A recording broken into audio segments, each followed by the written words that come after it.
तो dear friends, आज मैं जो टॉपिक आपको सिखाने जा रहा हूँ उसका नाम है पास्ट इंडेफिनिट टेंस। हमने प्रेजेंट के टेंसेस को डिटेल में किया, present indefinite tense, present continuous tense, present perfect tense और प्रेजेंट परफेक्ट कंटीन्यूअस टेंस। आप मेरी वीडियोस देख सकते हैं और डिटेल में मैंने इसमें बात की है। और जब आज हम जिस टेंस में बात करेंगे उसका नाम है पास्ट इंडेफिनिट टेंस, जो कि नाम से जाहिर है कि पास्ट का मतलब माजी, इंडेफिनिट का मतलब होता है गैर यकीनी, टेंस का मतलब होता है ज़माना। यानी कि एक ऐसा ज़माना जिसका ताल्लुक माजी से है वो गैर यकीनी है। यानी कि एक action, an action that took place in the past but it does not show any specific time but that when exactly this event took place, when exactly this action took place. हम ये नहीं कह सकते कि ये ज़माना past में तो हुआ है, लेकिन कब हुआ है। यानी कि प्रेजेंट परफेक्ट टेंस यानी कि रिसेंट पास्ट में हुआ है या डिस्टेंट पास्ट में हुआ है, इसमें ये क्लियर नहीं होता। जैसे हम सेंटेंस कहते हैं कि ही वेंट, वो गया, क्या हम इससे ये अंदाज़ा कर सकते हैं कि वो कब गया? हो सकता है कि वो अभी कुछ लम्हा पहले गया हो, और हो सकता है कि वो 1 साल पहले गया हो, या हो सकता है कि वो 10 साल पहले गया हो। तो इसीलिए इस टेंस को पास्ट इंडेफिनिट टेंस कहते हैं कि इसमें हमें ये क्लियर नहीं हो रहा होता कि when exactly that action took place. जबकि प्रेजेंट परफेक्ट टेंस में हमने डिटेल में बात की थी कि उसमें जो एक्शन है वो उसका ताल्लुक नियर पास्ट से होता है, कि एक जो एक्शन हुआ है वो माजी करीब में हुआ है तो उसका ताल्लुक प्रेजेंट से होता है। जबकि इसमें वो इवेंट, वो एक्शन जो पास्ट में किया गया है and it doesn't have any link to the present, और इसका प्रेजेंट से कोई ताल्लुक नहीं है, ये कंप्लीट हो चुका है। इसकी जो आइडेंटिफिकेशन है उर्दू में वो यही होती है कि वो गया, वो आया, वो फोत हो गया, वो चला गया, इस तरह के सेंटेंसेस इसमें है नहीं लगाते हैं इनमें। और इसमें इसका स्ट्रक्चर बहुत सिंपल है, subject plus verb plus object, और वर्ब की second form of verb, subject plus second form of verb plus object, ये इसका स्ट्रक्चर है। और लेकिन नेगेटिव केस में ये स्ट्रक्चर जो है वो डिफरेंट है। नेगेटिव केस में जो है आपने subject plus helping verb then plus first form of verb लगानी है, क्योंकि इसमें जो डिड का इस्तेमाल हमने करना है, जो इजाफा है as a helping verb.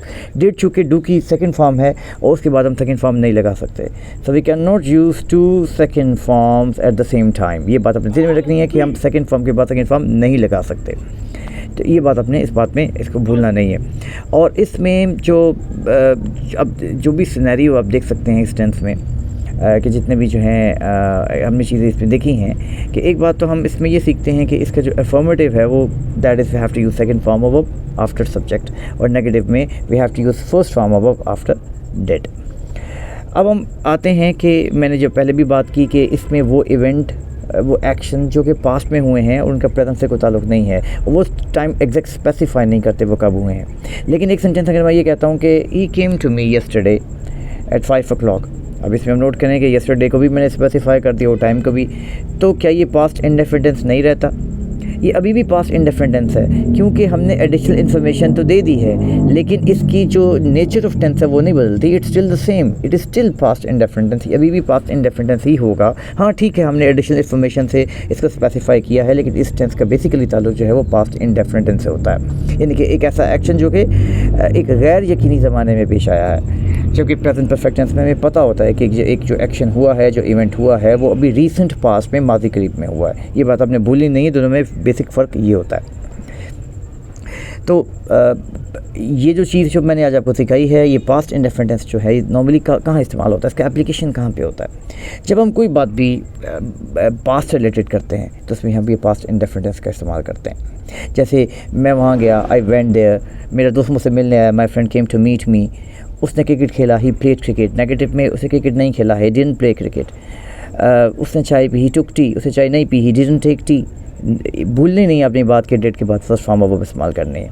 Next sentence हम लेते हैं, जैसे ही ड्रोव हिज कार, उसने अपनी गाड़ी चलाई, he didn't drive his car. फिर आपने ड्रोव नहीं लगाना, अब ये नहीं कह सकता he did not drove, that's wrong, he did not drive his car because we have to use first form after did. मैं आपको पहले बता चुका हूँ उसकी रीज़न क्या है।